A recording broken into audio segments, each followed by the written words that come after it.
Բարյար հնմանկետի սիրելի ունկնդիրներ, այսօր ես շատ թանկ, շատ սպասված ու շատ սիրելի հյուր ունեմ։ Բարև ձեզ, Տիկին Աբրահամյան։ Բարև ձեզ։ Եկեք փորձենք հասկանալ ներքաղաքական դաշտում ինչ է կատարվում։ Դե ֆակտո կուսակցություններ, որոշ կուսակցություններ հայտարարել են իրենց մասնակցության մասին, նույնիսկ որոշ կուսակցություններ համագումարներ են արել։ Արդյոք պատկերը շատ խայտաբղետ չի։ Եվ արդյոք այդ պատկերը արտահայտում է միջին վիճակագրական ընտրողի իղձերը ձեր գնահատականով։ Շնորհակալություն, ինձ համար էլ շատ սպասված էր այստեղ գալը։ Ցավոք ներքաղաքական դաշտում չկան անսպասելի զարգացումներ, ինչը իրականում երկար, երևի 2018-ից հետո ամենացանկալի սցենարը պիտի լիներ նոր ուժերի ի հայտ գալը։ Եվ այս բևեռացվածությունը մեծ հաշվով էլի մնալ նախկին ներկա ընտրության, չընտրության առաջ, բավական հերթական անգամ նորից բավական տհաճ պատկեր է ստեղծում, որովհետև եթե իշխանությունը չունի ընդդիմություն, որը չունի վատ հետագիծ եւ որը մեծ հաշվով հատկապես այդպես խորհրդարանական ընդդիմություններ վերջին 5 տարիների, որի ամեն ասածին հնարավոր էր ուղղակի հակադարձել իր անցած ճանապարհով եւ ստացվում էր, որ որևէ կերպ նաեւ իշխանությանը պատասխանատու հաշվետու պահելը ուղղակի անհնար էր դառնում, որովհետեւ ընդդիմությունը շատ ավելի վատն էր, քան իշխանությունը, ստացվում է, որ մենք էլի հերթական անգամ ունենում ենք ընտրություն ոչ ընտրության մասին։ Եվ այս սև սպիտակի մեջ այն շատ ավելի առողջ ուժերը իրենց ձայնը շատ ավելի այդպես լսելի դարձնելու ճգնաժամային այդպես պայքարի մեջ են մտնում։ Բայց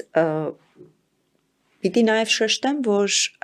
այս ընտրությունների նման աշխարհաքաղաքական ընտրական պրոցես մենք երբևէ չենք ունեցել։ Այսինքն սա ընտրություն չի կուսակցությունների մասին, սա ընտրություն է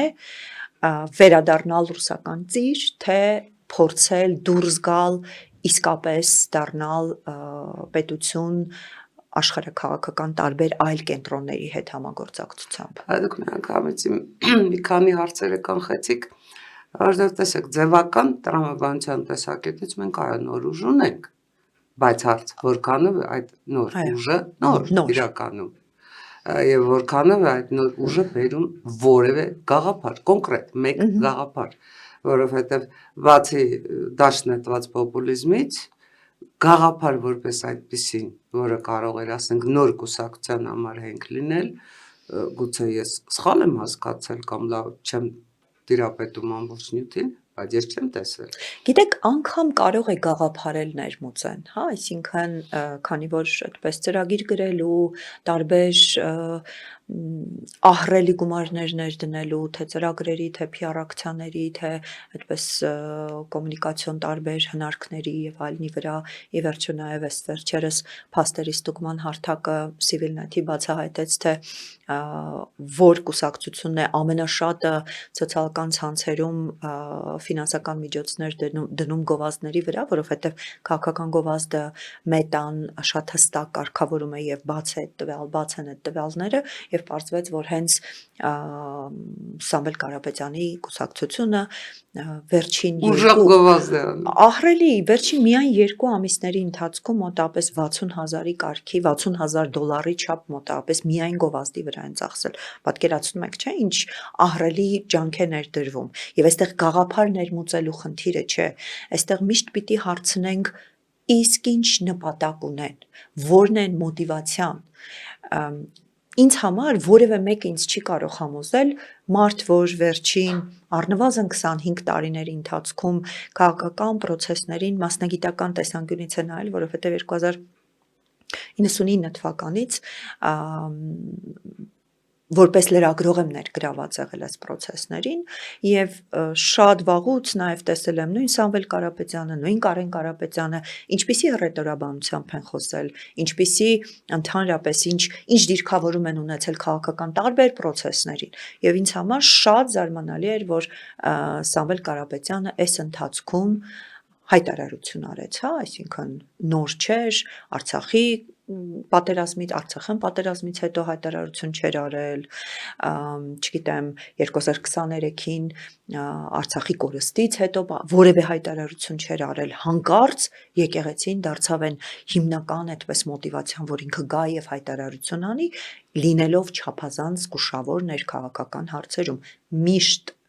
սա նոր բան չեմ ասում, վերջին 20 տարիներին, ասում եմ ես անընդհատ մասնագիտական եւ ինստիտուցիոնալ նաեւ հիշողություն ունեմ, երբևէ իր քաղաքական հայտարարությունները չեն եղել սուր եւ սովորաբար երբևէ քաղաքական հայտարարություն չի եղել։ Այսինքն դա է ուզում ասել, որ քաղաքական չի եղել, այո, նա ինչու հանկարծ հիմա որոշվեց, որ պիտի գա։ Կարող ենք ենթադրել, որ սա իր որոշումը չէ։ Չէ, մարդ, որը ուներ բիզնես, որը հանգիստ էր, իր համար Մոսկվայում ապրում էր եւ այլ, ինչու պետք է գար այստեղ, իմանալով, որ սա կարող է մեծ հաշվով հանգեցնի նրան, որ ազատությունից զրկվի։ Իսկն այս բոլոր հաշվարկները վստահաբար իրենք ունեցել են։ Եվ կարող ենք ենթադրել, որ սա իր որոշումը չէ։ Սա գուցե նաեւ կոնկրետ աշխարհաքաղաքական կենտրոնի կողմից, Ռուսաստանի կողմից ուղղորդված ինչ-որ մի քայլ էր։ Հիմա այս բոլոր մոտիվացիան, այս ամբողջական իր մոտիվացիան եւ մեծ հաշվով հետաքրքրությունը հաշվի առնելով, հիմա եթե դրա տակ անգամ տենց շատ գեղեցիկ քաղաքական գաղափար անգամ դրվի, միևնույն է մենք գիտենք մոտիվացիան որտեղից է գալիս, ինչը Հայաստանի ազգային պետական շահերի հետ ուղղակի հակոտնյա է, ուղղակի հակասում է։ Այդ բaragայում ինչով եք բացատրում են հանգամանքը, որ Սամվել Կարապետյանին հաջողվում է այնուամենայնիվ ֆինանսական միջոցներով կլինի, այդ պոպուլիստական հայտարարություններով 300,000 աշխատատեղի ամեն գյուղում չգիտեմ գործարանի թե ինչի ամենայն դեպս հայտարարություններ, որոնք ռեալ հիմք չունեն եւ իրականություն որևէ բaragայում չեն կարող դառնալ, այնուամենայնիվ հաջողվում է կողմնակիցների որոշակի թիվ հանրագումարի բերել, որովհետեւ սա իսկապես ֆենոմեն է։ Թվում է մենք ամեն ինչ տեսել ենք, մենք ամեն ինչ գիտենք, մենք նույնիսկ ամեն ինչ հասկանում ենք։ Համենայն դեպս Արցախի կորստից հետո հասկանում ենք Ռուսաստանի Դաշնությունը Հայաստանի Հանրապետության նկատմամբ ինչ նկարտումներ ունի։ Նույնիսկ Արցախյան պատերազմից առաջ էր դա հայտնի,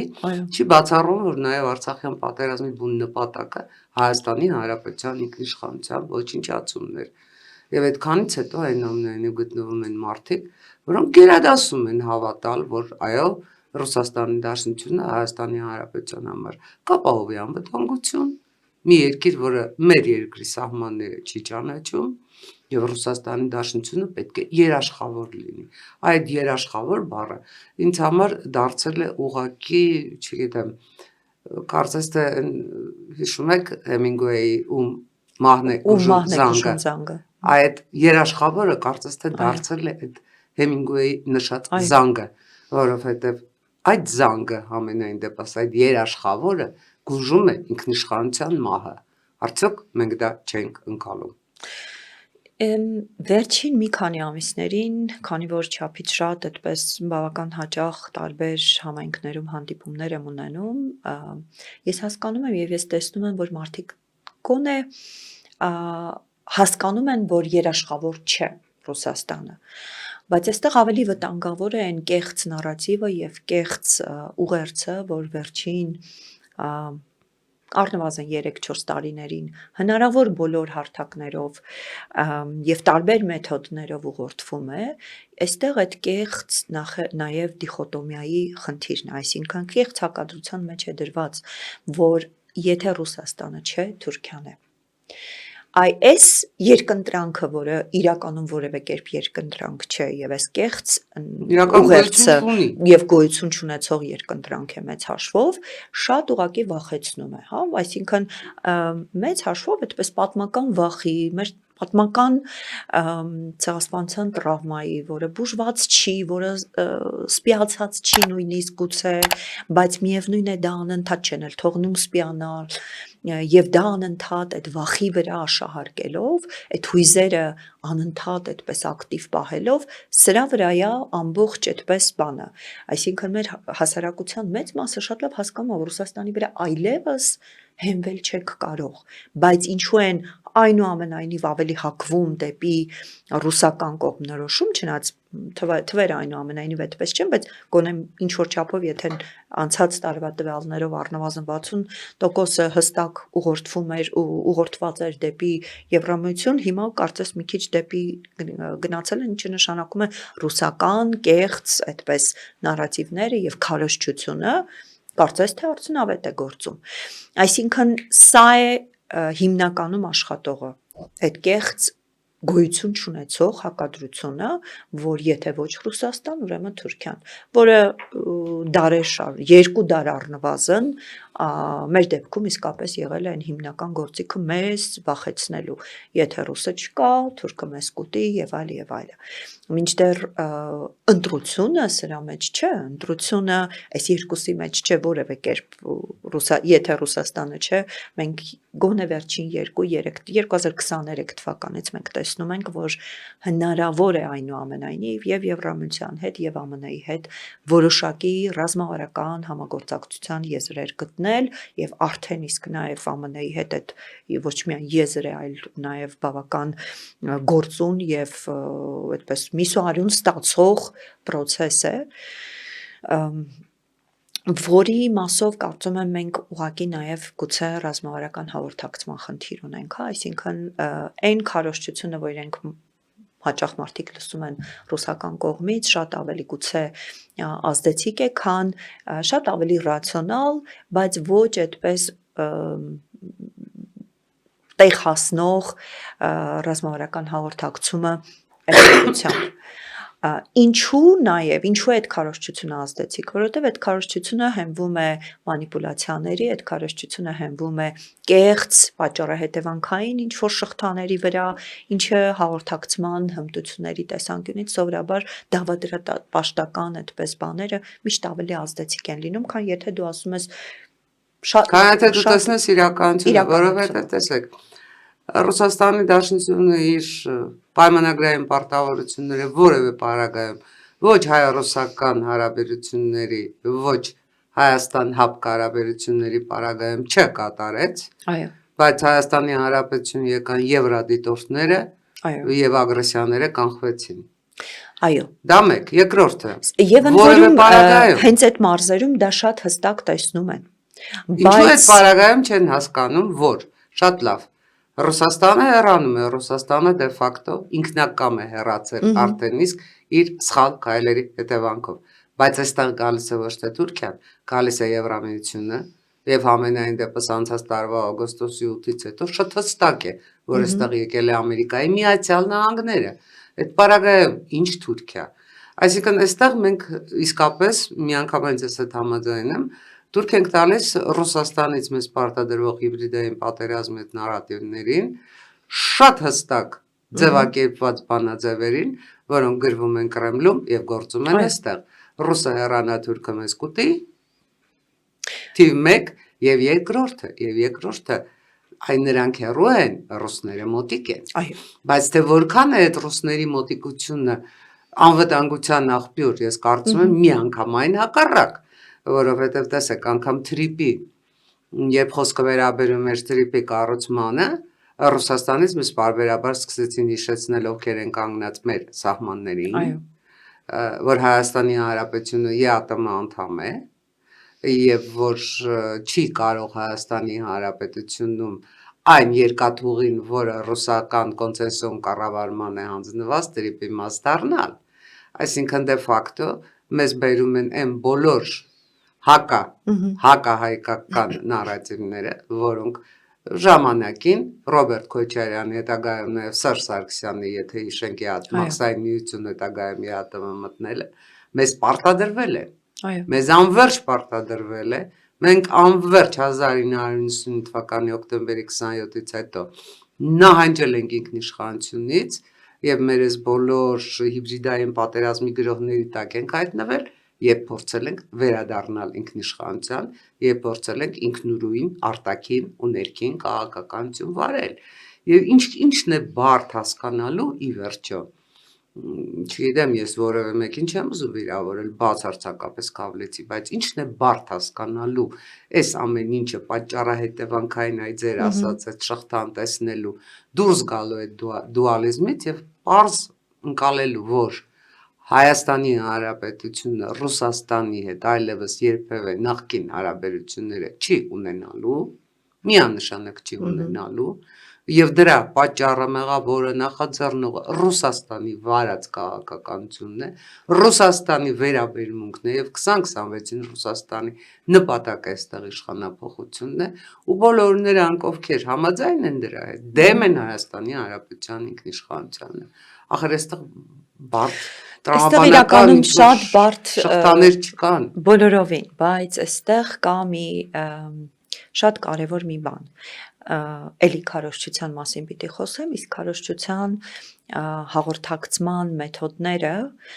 հոգեբանության վրա ինչ ենք ասում հիբրիդային սպառնալիքներ, ինչ ենք խոսում կոգնիտիվ պատերազմների մասին, որտեղ կոգնիտիվը հենց ազդում է մարդու գիտակցության, մարդու հոգե վիճակի եւ դրանից բխող նաեւ իր վարքային փոփոխությունների, հանրային վարքի որոշակի փոփոխությունների է հանգեցնում։ Ինչ տեղի ունեցավ 2020 թվականին եւ սրա մասին թերևս շատ քիչ է նաեւ խոսվում գուցե եւ դա է նաեւ պատճառը, որ քանի որ ռուսական ձայները շատ ավելի ռուսական եւ ռուսական նարատիվները աջակցող հայաստանյան ձայները, որտեղ դա միայն ռուսական չի, ընդ որում շատ հաճախ նաեւ ռուսական ինչ-որ ձայներ գալիս են Թուրքիայից եւ այստեղ է նաեւ իրենց այդ հիբրիդային սպառնալիքների եւ հիբրիդային գործիքների կիրառման մեթոդների վտանգավորությունը օրինակ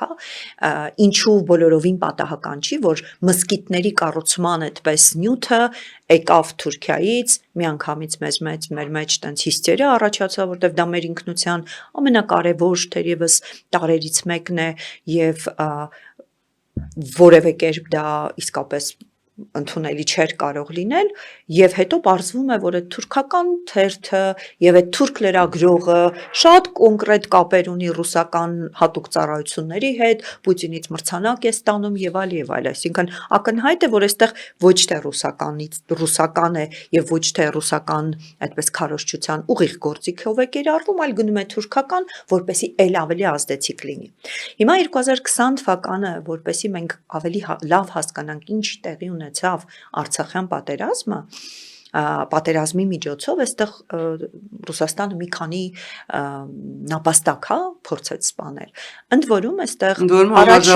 համաժամանակյա առաջին գործիքներից մեկը որ էլի հաղորդակցման եւ էլի քարոզչության մեթոդ էր, որը կիրառվել է բոլոր հետսովետական համարապետություններում,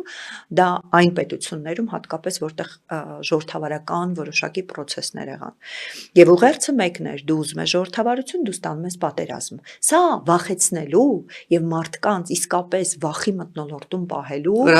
եւ ժողովրդավարություն Մոլդովան, Վրաստանը, Ուկրաինան եւ ընդ որում հաջորդական այսքան նաեւ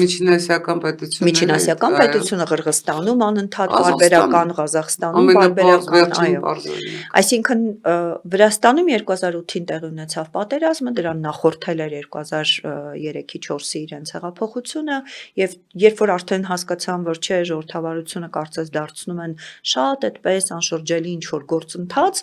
միանգամից հարված որ ժողովրդավարություն առանց պատերազմի դուք չեք մարսում նույնը տեղի ունեցավ Ուկրաինայում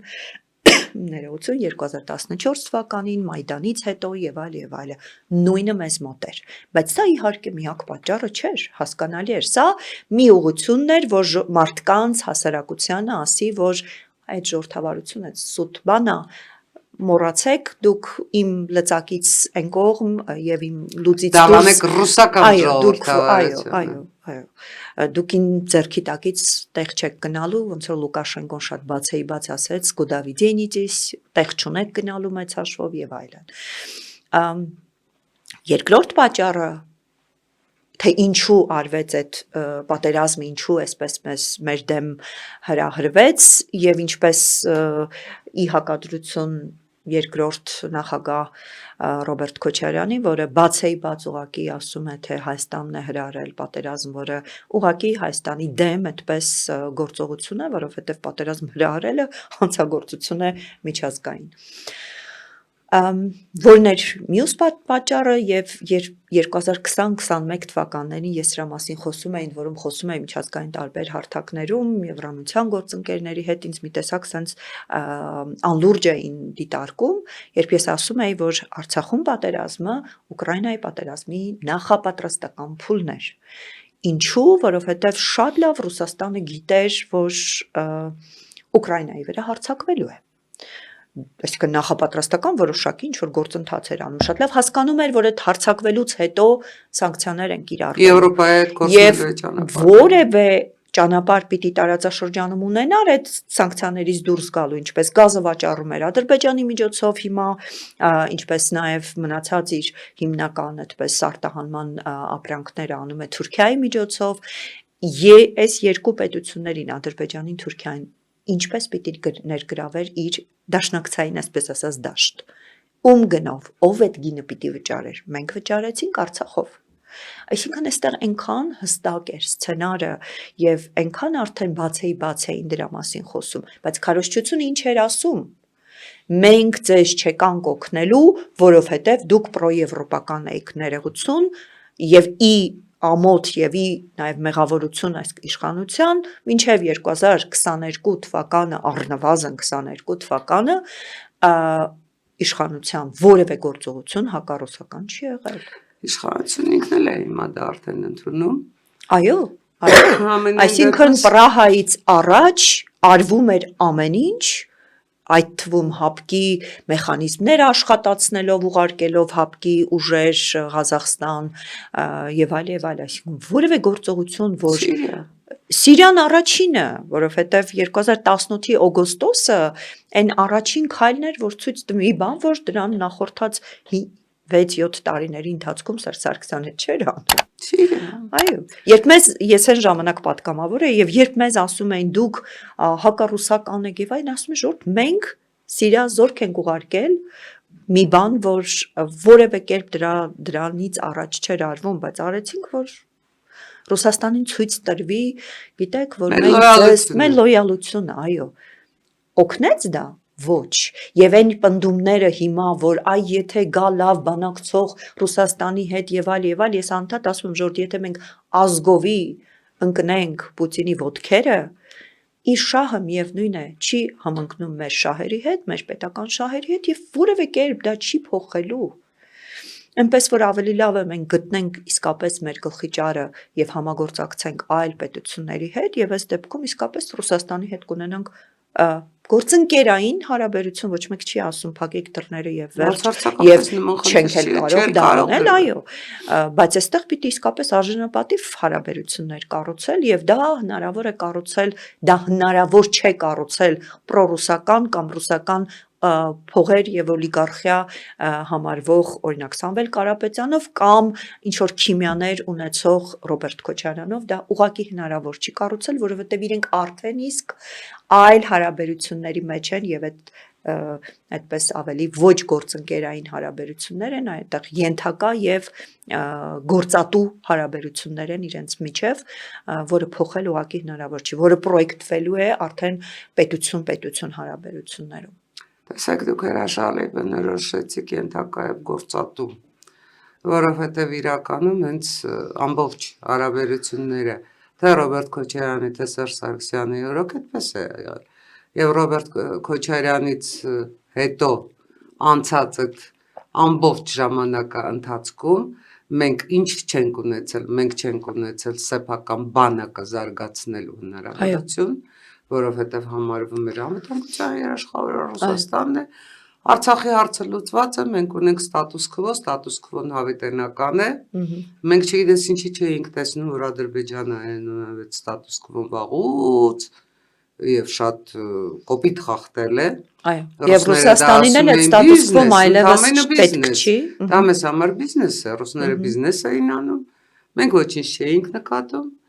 Մենք չէինք նկատում, թե Հայաստանի Հանրապետությունը ոնց է դատարկվում, որովհետև այստեղ աշխատանք չկար, Ռուսաստանում աշխատանք կար, եւ այն աշխատունակ, մարտունակ, գաղափարաունակ ընդհանրապես հասարակության այն մասը, որը պայքարի կարող էր պաշտպանել ու կառուցել երկրից հեռանում էր ու դա գուցե նաև այդ ժամանակվա իշխանություններին էր ձեռնտու, այսինքն մենք չունեինք անվտանգություն, մենք չունեինք եւ չունեցանք արդյունաբերություն, մենք դարձել էինք ընդամենը ֆորպոստ, բայց նույնիսկ ֆորպոստն են պաշտպանում։ Եվ ֆորպոստի նորմալ զենք են տալիս։ Այո, մենք դարձել էինք ոչ թե ֆորպոստ, մենք դարձել էինք պարզապես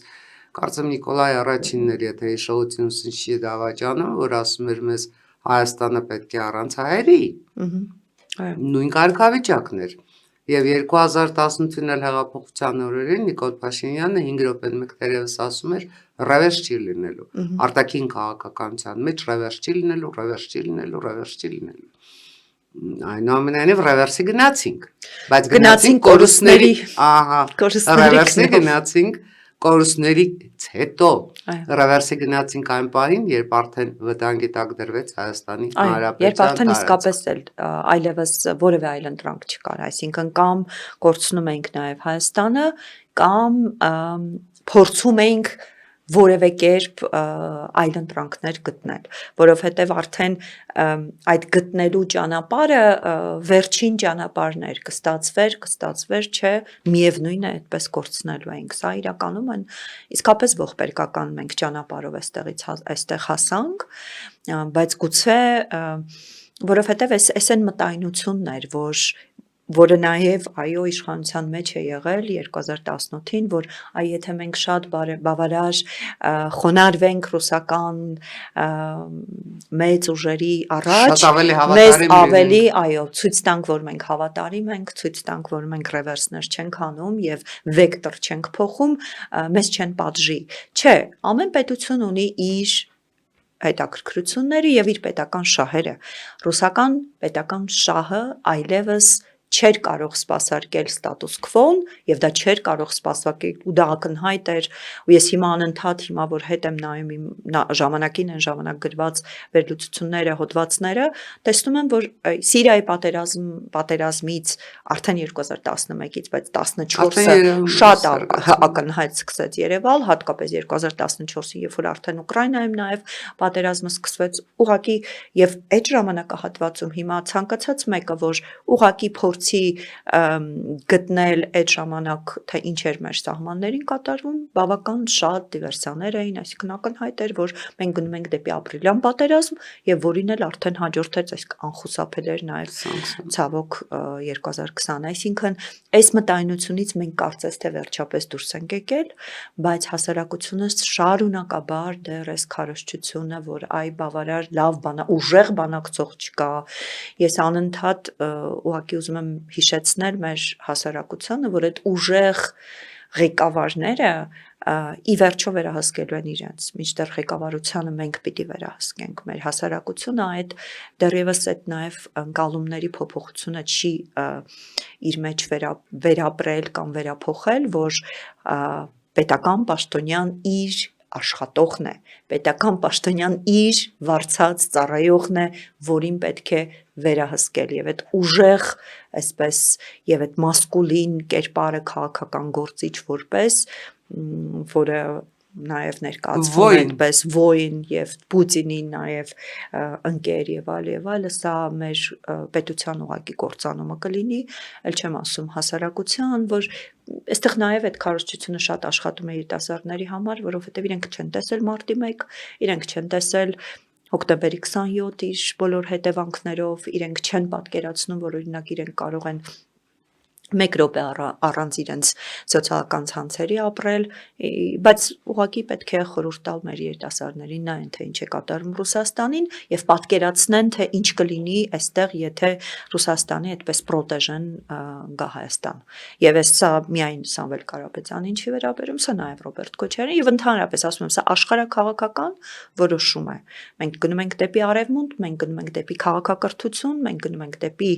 ժողովրդավար եւ որոշակի այդպես կայունություն, խաղաղություն ունեցող պետություն, թե գնում ենք եւ մտնում ենք նորից ռուսական ծիր, որտեղ այդ Ռուսաստանի համար մենք հիմա Հայաստանն ենք դարձնելու մանրադրամ, ինչպես Արցախը որպես մանրադրամ օգտագործվեց։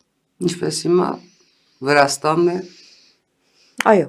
Դե ֆակտո կորցնում իր բոլոր ձեռքբերումները։ Այո։ Այո, չնայած որ Վարդերի հեղափոխություն արած Վրաստանը։ Չնայած որ իսկապես այնտեղ այնպիսի ռեֆորմներ էին արվել, որ թվում էր ուղղակի անշրջելի են։ Մարդիկ արդեն կարող էին ՆԱՏՕ մտնելու մասին էր Այո։ խոսքը գնում, բայց այդ ամեն ինչը ըստ էության Վրաստանը հիմա կանգնած է իր ինքնիշխանությունը, իր պետականությունը Ռուսաստանին ենթարկեցնելու ճանապարհին, որքան էլ որ մեզ համար դա Ցավալիորեն։ այո, որքան էլ որ մեզ համար վտանգավոր է։ Այո։ Տեսեք, եթե փորձենք ամփոփել, այնուամենայնիվ չունեք զգացողություն, որ այս դաշտում ինքնահաստատվելու կարիք ունեցող ուժերը իրենց ահաբեկչական բջիջները ոնց են երկար ժամանակ քնած լինում, չէ՞։ Տարբեր երկրներում գործող ահաբեկչական բջիջները։ Թող ինձ ներվի համեմատությունն այդ ահաբեկչական բջիջների հետ, բայց Հայաստանի Հանրապետությունում էլ կան կուսակցություններ, որոնք ասենք գործում են այդ ահաբեկչական բջիջների համակարգով 5 տարի քուն են մտնում, ընտրություններից մի կես տարի առաջ կարծես թե արթնանում են։ Եվ արդյոք այս պարագայում մենք չգնացինք ֆալստարտի, որովհետև տեսեք, շատ կուսակցություններ ներկայացնում են իրենց ծրագրերը, արդեն շատ բուռն քարոզարշավ է սկսվել դեռ անցած տարվանից, իսկ ընտրությունների պաշտոնական քարոզարշավին դեռ ամենայն դեպս ամիս ու կես կա։ Ընտրողին չենք օգնեցնելու այս խոսող գլուխների տակտիկան, անverջ ստերի, խաբեությունների, մանիպուլյացիաների, անցյալը վերա սրբագրելու, խմբագրելու եւ համարյա թե Հայաստանի Հանրապետություն դրախտ ներկայացնելու այս կողմի, հայտնի կողմի տեսակետները, մյուս կողմի խաբեությունը թե Հայաստանի Հանրապետությունը դրախտ է լինելու, եթե իրենց ասենք եռաքաղաքացի վարչապետի թեկնածուն գա։ Այս ամեն ինչը ընտրողին չի ապակողմնորոշելու։ Ինչ ուղենիշ ընտրողը պետք է վերջին հաշվով իր համար ունենա 2026-ի հունիսի 7-ի ընտրությունների գլխավոր հարցը, որին յուրաքանչյուրս պարտավոր ենք պատասխանել, որն է լինելու։ Դե նախ ընտրողին հենց նպատակն էլ դա է, այո, ընտրողին հոգնեցնել եւ ընդհանրապես ապատեղեկատվությունը միայն սուտ տեղեկատվություն կամ քարոզչությունը միայն այդպես ապակողմնորոշվելու նպատակ չունի, ինքը հենց ապատիա առաջացնելու նաեւ նպատակ ունի, այսինքն որ ընդհանրապես հոգնեն, տեղեկատվական պատերազմի ձև է։ Դա շատ լուրջ պատերազմի, այո, դա հենց էլի կոգնիտիվ պատերազմի տեսակ է, այսինքն որ ընդհանրապես քաղաքացին իր քաղաքացիական պարտքի նկատմամբ որևէ վերաբերմունք այլևս չի ունենում եւ սա է նաեւ տասնյակ տարիներ նպատակ եղել, երբ անընդհատ ասվել է քո քվեն բոլորովին արժեք չունի, ոչ մեկին պետք չի, դրա համար է 5000 դրամ վերցրու գնա մենք կորոշենք ով կլինի եւ այլն։ Սա էլի շատ լուրջ հեռու գնացող նպատակ ուներ։ Եվ հիմա նույնը արվում է մի քիչ այլ ձևերով, հա, այսինքն այնքան իսկապես հոգնեցնեն, որ մարդիկ ասեն ես քաղաքականությամբ չեմ զբաղվում եւ վերջ։ Միշտեր չեն հասկանում, որ որևէ մեկը ամեն ինչն է մեր կյանքում քաղաքական ցավոք, որովհետեւ նաեւ չկան ինստիտուտներ, որ երբ որ դու ուղակի գնաս քո գործով զբաղվես, այդ ինստիտուտները գործում են եւ այդ ինստիտուտները այնքան համակարգային արդեն խորը արմատներ ունեն, ոնց որ Եվրոպայում, ոնց որ նաեւ ԱՄՆ-ում, հա, չնայած օրինակ Թրամփը իր ոչ այդքան ժողովրդավար տարբեր որոշումներով միևնույն է պետության ինստիտուտները նաեւ վերահսկման մեխանիզմները շարունակաբար գործում են։ Սա նաև նպատակն է, այո,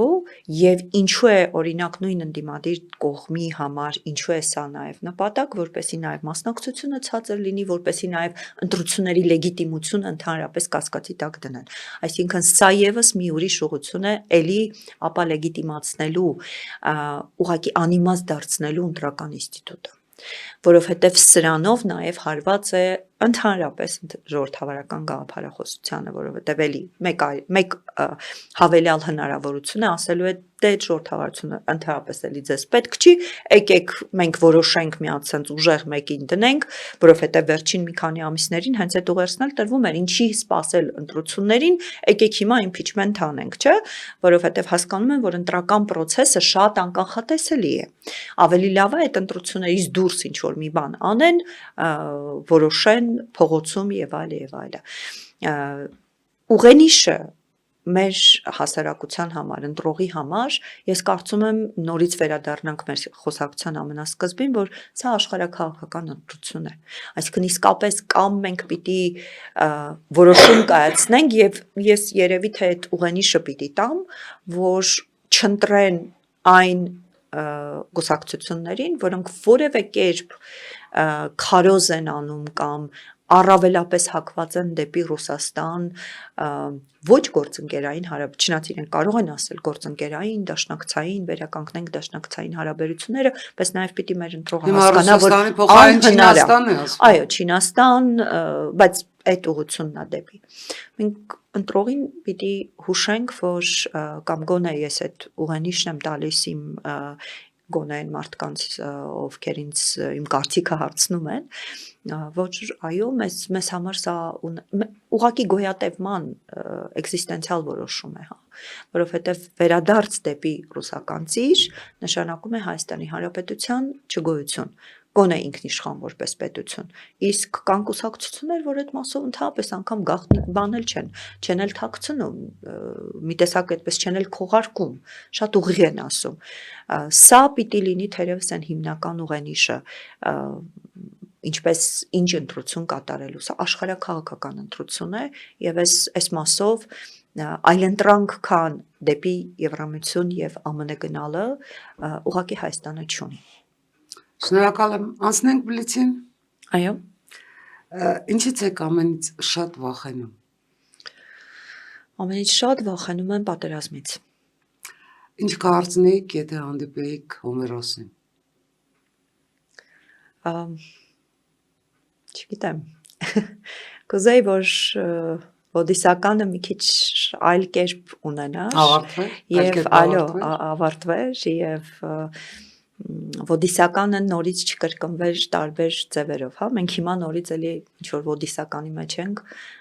ուզում եմ մի տեսակ հանգուցալուծում տեսնել։ Բայց նկատել եք մենք ինչքան ենք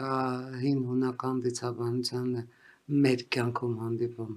Սկսած Ոդիսականից ավարտած տրոյական ձևով։ Այո, դասական է,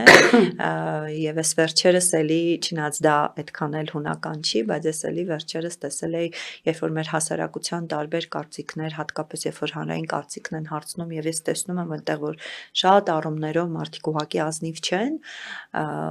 նորից հիշում եմ Անդերսոնի, բայց դրանից առաջ իրականում այդ որպես բան ասույթ եղել է, թագավորը մերկ է եւ որ որևէ մեկը չի համարձակվում դրա մասին խոսել։ Սա մեր հասարակության եւ ընդհանրապես բոլոր հասարակությունների խնդիրներից մեկն է, երբ որ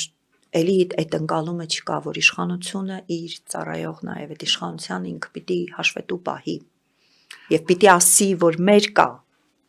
Հայաստանի 3 անհետաձգելի խնդիրները ձեր գնահատականով։ Աշխարհաքաղաքական այս որոշակի այդպես քայլերի փոփոխությունը, որը արդեն իսկ ընթացքի մեջ է, կարծում եմ, կրթության բարեփոխումը շատ ավելի լրջորեն եւ կրթության ուղղությամբ գուցե շատ ավելի արմատական գործողություններ իրականացնելը եւ տնտեսության զարգացումը, էլի տնտեսության նաև դիվերսիֆիկացիան, որովհետև այս դեպքում էլ մենք մեր տնտեսությունը ամբողջությամբ կամ գոնե 80%-ով կախված է ռուսական էլի մեկ ծիրից, այս անհետաձգելիորեն պիտի իրականացնենք։ Ինչպես եք վերաբերվում անակնկալին։ Մեծ սիրով միշտ։ Կա գիրք, որ բարբերաբար վերընթերցում եք եւ որն է, եթե կա։ Ընթերցում եմ Միլան Կունդերայի կեցության թեթևությունը, հայերեն չգիտեմ ինչպես է թարգմանվում, կեցության անտանելի թեթևությունը, իր մեջ ներդրված այդ փիլիսոփայությունը ինձ շատ հաճախ ինչ-որ բաներ օգնում է եւ Ֆաուստ եմ կարդում, որը էլի ինձ շատ օգնում է ինչ-որ որոշումներ, որտեղ Ֆաուստը հենց ինքը ընտրության մասին է, այդ ընտրության մեջ հաճախ ինձ օգնում է։ Ծով թե լեռներ, որտեղ եք։ Ծով, միանշանակ այդտեղ շատ պարզային պատասխանը միանշանակ ծովը։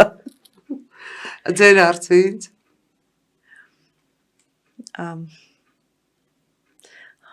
Հասարակության ինչն է Հայաստանի համար, որ մեր հասարակության համար, որ առաջնային այս պահին ինչ ուղերձ կտաք։ Մենք դադարել ենք իրար սիրել, մենք դադարել ենք իրար հասկանալ։ Մենք չկարողացանք թշնամուն հաղթել։ Մենք թշնամանում ենք ինքներս մեզ։ Մենք չենք կարողանում թշնամու վրա կրակել, մենք կարողանում ենք իրար վրա անընդհատ կրակել։ Ու դա ամենամեծ սխալն է, որից մենք բոլորս չենք կարողանում խուսափել։ Ես ընդհանրապես իրեք քաղաքականության մեջ ընդունված չի սիրո մասին խոսել, բայց ես վերջերս շատ եմ անդրադառնում այդ թեմային ու իսկապես ուզում եմ, որ մեր բոլոր արարքներում, մեր բոլոր որոշումներում, անգամ մեր շարքային միմյանց այդ խոսակցություններում ոչ պաշտոնական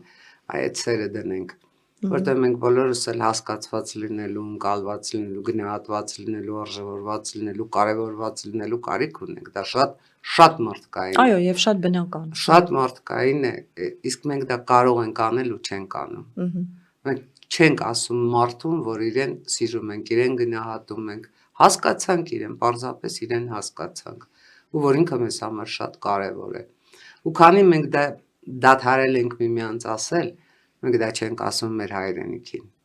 Այո։ Մենք դա չենք ասում մեր հայրենիքին։ Մենք անդադ ասում ենք, որ հայրենիքը մեզ չի սիրում։ Իսկ մենք սիրում ենք մեր հայրենիքը։ Ու ոնց ենք սիրում։ Ոնց ենք սիրում, որովհետև այդ սիրելու կատեգորիան այդ թվում ամենամեծ խնդրեմը մենք ջրկեղծ հայրենասիրության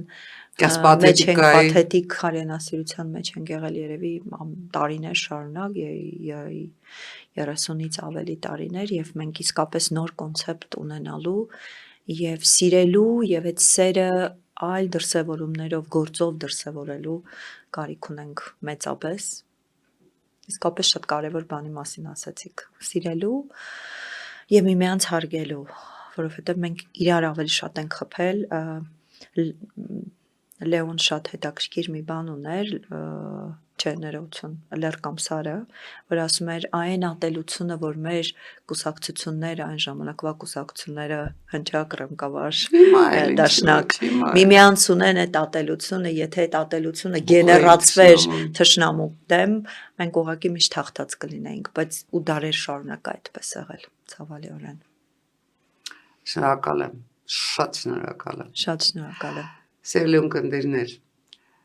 մենք այսօր էլ փորձեցինք համատեղ պատասխանել հարցին, ով ենք մենք, որտեղից ենք գալիս եւ ուր ենք գնում։ Ես կարծում եմ, որ այսօրվա պատասխանները իրապես համոզիչ էին, իրապես սրտից էին ու իրապես տրամաբանության հետ խառնում էին նաեւ սերը։ Բարին ընձեզ։